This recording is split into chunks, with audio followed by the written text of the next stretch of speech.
J'enregistre bien, la mise au point est bonne, check. Chat qui bouge tout le temps. L'accroche pas. Non, n'a qu'à ça pas faire, allez bouge. Épisode 2, kill soit tu bouges, mais tu fais... Est-ce que ça va mieux? Bouge pas, c'est rouge. Coucou, ça va déjà? Oh, c'est beau. C'est les aléas des tournages. Check lecture pour vérifier.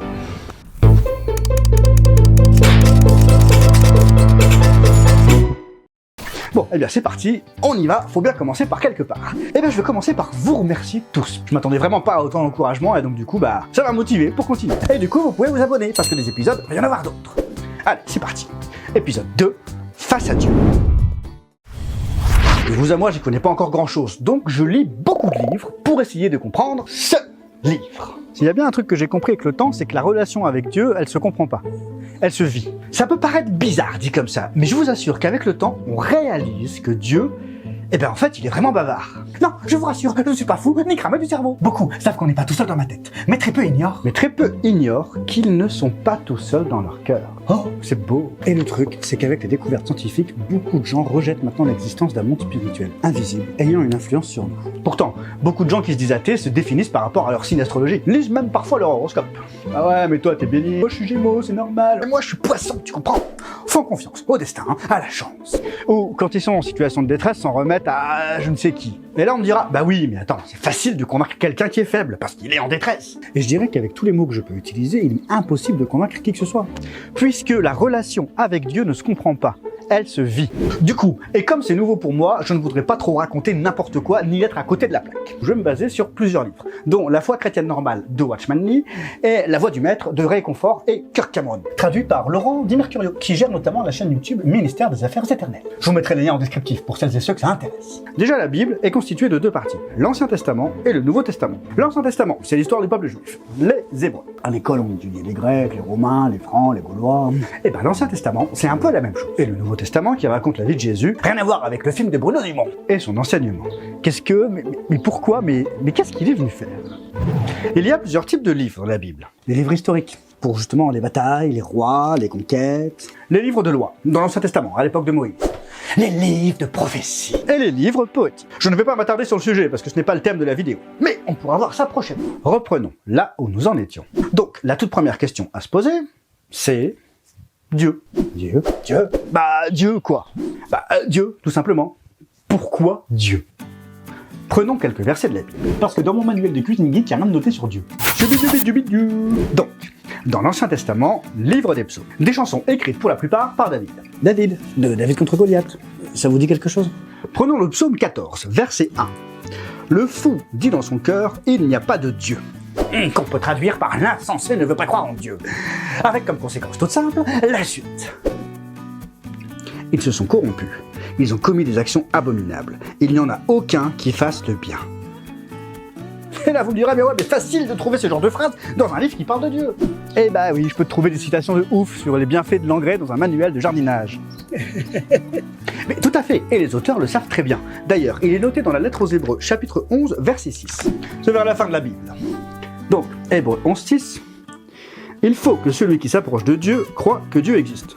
Ça vous est jamais arrivé d'avoir un projet en tête et tout d'un coup vous avez l'impression d'avoir des centaines de références à ce projet dans votre vie. On en parle de partout. Par exemple, j'habitais sur l'île et ma boîte a dit un jour, écoute, on va faire un regroupement sur Grenoble.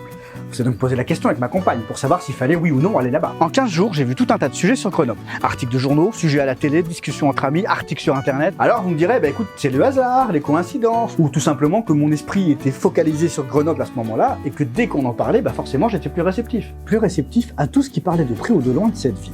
Alors j'ai pris ça comme un signe, on doit aller à Grenoble. C'est pourquoi je peux dire qu'il existe 3 types de personnes, 3 camps face à la question de Dieu. Le premier, c'est les athées, qui ne croient tout simplement pas en un Dieu, ni même plusieurs.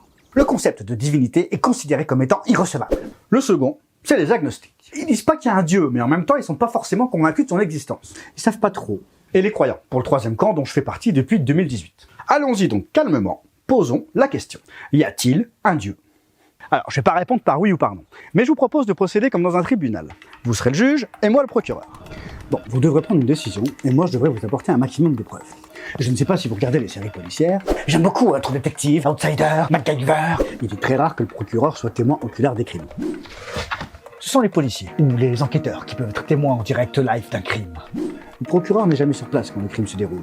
Son rôle est donc de présenter au juge toutes les charges, les preuves et les arguments rassemblés. Donc si vous me demandez si j'ai vu Dieu avec mes yeux, je vous dirai non. Mon rôle sera donc d'appeler les témoins, rassembler les faits et les conclusions, c'est pour vous. Le constat, beaucoup de gens affirment que Dieu, il n'y a pas de Dieu.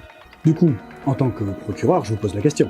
Ok, d'après une étude sur le site statista.fr en 2020, 38% des Français se disent croyants et reconnaissent l'existence de Dieu.